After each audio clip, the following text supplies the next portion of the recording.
Hello, everyone, and welcome to another audio edition of Digging for Gold, where I impart to you the best news and reviews of the week in the wonderful world of comics. I've got a lot to talk about this week, so I'll just get right into it. In movie news, DC's upcoming animated movie, The Dark Knight Returns Part 2, gets a release date far earlier than recently projected, January 29th, 2013. Part 1 of the story, based on the classic graphic novel about Bruce Wayne as a grizzled old man returning from retirement, is already in stores, so pick it up if you want to be ready for the sequel. Some new casting news has come up for the upcoming 2014 blockbuster Amazing Spider-Man 2. The villain is now confirmed as Electro, a telephone pole lineman named Max Dillon, who was gifted with electricity powers in a freak accident and then turned to a life of crime. Jamie Foxx, award-winning actor in Ray and the upcoming Tarantino flick Django Unchained, is the frontrunner for the role. In directing news, a rumor I talked about last week is now officially confirmed. Bryan Singer will be the director of the upcoming movie X-Men Days of Future Past. He has previously directed the first two X movies as well as Superman Returns, so he's an easy fit for the job. The other X movie is also well on its way, with new set photos from the Wolverine production revealing scenes set in a snowy landscape. Possible flashbacks to his Canadian origins is my guess. Moving over to the small screen, the Arrow TV show continues to gain in popularity. Part of this is attributed to the continuing introductions of characters straight out of the comics. Seen here is the first picture of the Huntress, who will be guest starring in episodes 6 and 7. Along with that, the main villain of the season is revealed to be Count Vertigo, changed to be a drug lord but still keeping his superpowers. We'll see how that plays out. Joss Whedon's S.H.I.E.L.D. TV show is still on track, with the pilot now announced to begin production this January. Barring any setbacks, this means we should be seeing Agent Coulson and other fan favorites in ABC's 2013 fall lineup. Jumping over to print news, DC surprised everyone with several new announcements. A new one-shot in the Before Watchmen series will be releasing on January 29th. Written by Len Wein with art by Steve Rude, Before Watchmen Dollar Bill will showcase the previously unknown member of the Minutemen that is mostly famous for getting killed when his cape got caught in a revolving door. In addition to that, a new digital series was released with very little advance notice, known as Batman Lil Gotham. It's a lighthearted take on The Dark Knight and Friends with artist Dustin Yen's famous chibi art style. The stories will be holiday themed and released monthly, with the first issue obviously being focused on Halloween. And just announced today, the upcoming flagship title Justice League of America will be released with a staggering 52 different variant covers for their number one issue. Each cover will be themed on one of the 50 states plus Washington, D.C. and Puerto Rico. This is meant to both celebrate the election year and make a big load of cash from collectors. It's also going to have two tie-in books that will highlight some lesser-known members of the team, Vibe and Katana. Vibe, the Latino with breakdancing powers, yes, really, will be written by Andrew Kreisberg, one of the writers of the Arrow TV show, and drawn by Pete Woods. And Katana, a Japanese assassin with a sword that steals souls and a vendetta against the men that killed her husband, will be written by fan favorite Ann Nocenti and drawn by Alex Sanchez. All three comics will be released monthly starting in February. Of course, Ann Nocenti already has quite a workload at DC, so in order to start this series, she'll be leaving the Green Arrow comic to be replaced by Jeff Lemire, with Andrea Sorrentino coming on art duties. This is the part that excites me the most as a Green Arrow fan, because I never really thought Nocenti really got the character. Marvel's not a company to be one-upped, though. They have some announcements of their own. The outstanding writer of iVampire, Joshua Hill Fialkov, will be penning a 5-issue miniseries called Alpha about the titular character recently introduced in the pages of Amazing Spider-Man. I'm not a fan of the character, but anyone can be redeemed with the right creative talent. Marvel also released two more of their now expected monthly image teasers. Seen here, Fearless by Cullen Bunn and Will Silney is most likely a modification of an earlier idea called the Lady Liberators, as an all-female Avengers sub-team led by Valkyrie, the female Asgardian warrior. My guess comes from a hint given at the end of Fear Itself, The Fearless, a miniseries also written by Bunn that was released last year. And also, we have Uncanny by Brian Michael Bendis and Chris Bachalo. Going from the fact that Bendis will be the head writer of the X-Men books and the obvious red optic blast motif of the picture, this is most likely a relaunch of the flagship book Uncanny X-Men. With all the changes to Cyclops recently, it will most likely follow Cyclops, Magneto, Danger, Emma Frost, and Magik as they head up a new version of the Brotherhood of Evil Mutants. Now that I've got the news bullet points out of the way, it's time for my thoughts on the books released this week. Starting with DC, there were lots of new books released this week, and some with a Halloween theme. It's always nice to be topical. Lot 13, number 1, is the beginning of a chilling 5-issue miniseries about a haunted apartment building that starts slow but will most likely read better when read all at once. And Ghost number 1 is an anthology featuring several self-contained stories with a ghostly theme. Some are great and some are not so great, but all in all, I think it is well worth the price tag. Speaking of anthologies, the first issue of Joe Kubert Presents came out.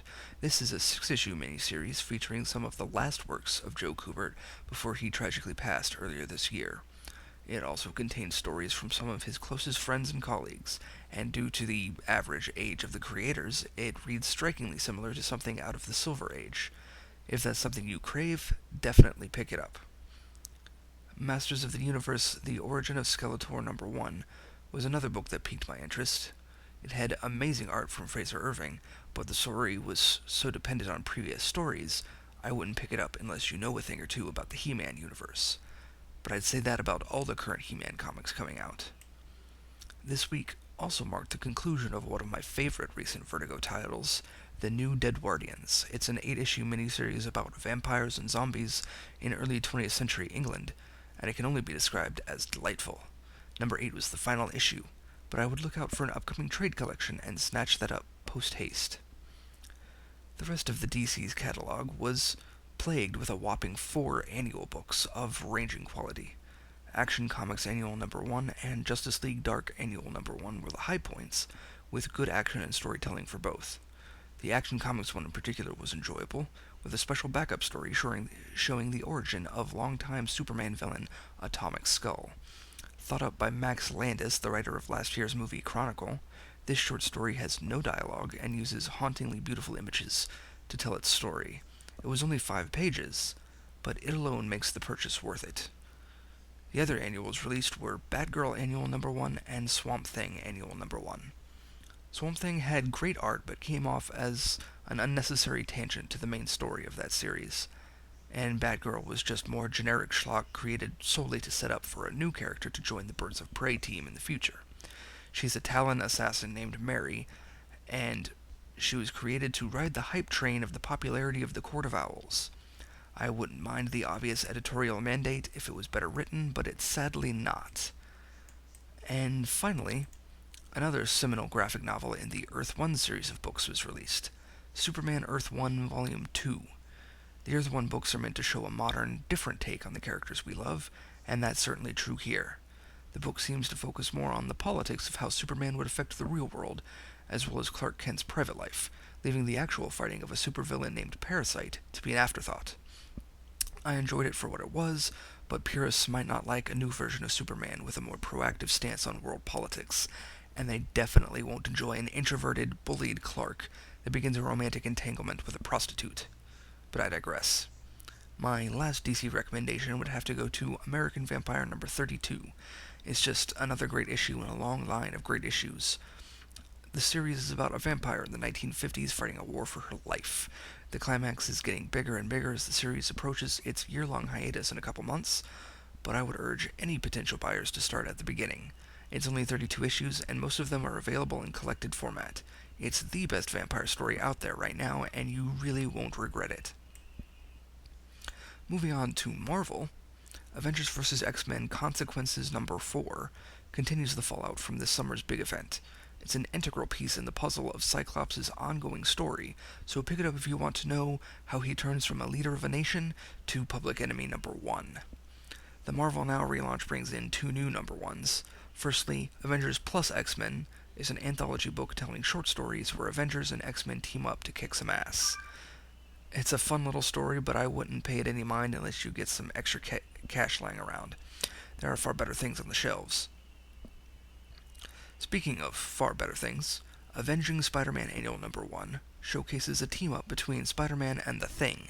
They've teamed up many times before, usually resulting in hilarity, and this issue is no exception. It's gut-busting in its wittiness as the two heroes run across New York to stop an alien machine that causes aggressiveness in people. In New York City. If you enjoy your funny books to actually produce laughter, you won't be disappointed with this little nugget of gold. Although not so funny are the final issues of 3 long-running books, Mighty Thor number 22, New Mutants number 50, and X-Men Legacy number 275. Mighty Thor tries to wrap up Everything Burns, the recent team-up between Thor and Loki to take down Surtur. New Mutants had an enemy from Warlock's past return to interrupt a perfectly good barbecue, and X-Men Legacy had Rogue and Mimic team up to quell a prison riot. None of these books were all that spectacular, and all 3 amounted to recaps of recent stories in order to flesh out their pages. Look to Captain America number 19 from a few weeks ago to see this method done right. Unless you're a fan of these particular books, I'd steer clear. The Marvel Point 1 initiative is something Marvel does from time to time to provide a good jumping-on point for new readers without actually having to renumber the book. Such is the case with Ultimate Comics Spider-Man number 16.1, and it does its job well. It uses Daily Bugle reporter Betty Brant as a framing device to get the readers caught up on everything you need to know about Miles Morales, the charming new Spider-Man of the Ultimate Universe. The ideal thing would be to start with number 1, but if you're on a budget, this issue is a perfect primer to start reading, and the cliffhanger at the end will get longtime fans to weep with joy. Those are all the Marvel's big hitters for this week. It was a rather small catalog for them, but I absolutely have to mention Wolverine and the X-Men number 19. It's the first issue for this book under the Marvel Now banner, and it's a pretty good place to start if you want to get into the series. Kitty Pryde has to interview teachers for a new position, and it's just an endless barrage of chuckles. More lighthearted laughs that Marvel seems to be known for more and more recently. I'd also recommend Winter Soldier number 12 and Captain Marvel number 6 for continuing readers. They are in the middle of a story, but these issues in particular are especially good, with Captain Marvel getting my gold pick for Best Art of the Week. The ever-talented Emma Rios brings her free-flowing style to this series, and is all the better for it. Well, that's all the time I have for this week. Make sure to send any questions, comments, or wild musings to my blog at digforgold.blogspot.com, or just hit me up on Twitter at RedCamui. I'm running a bit late recently with the Monday and Tuesday broadcasts, but I'll try to get in my next podcast on time, so look forward to around Friday. And with that, comics fans, I bid you adieu.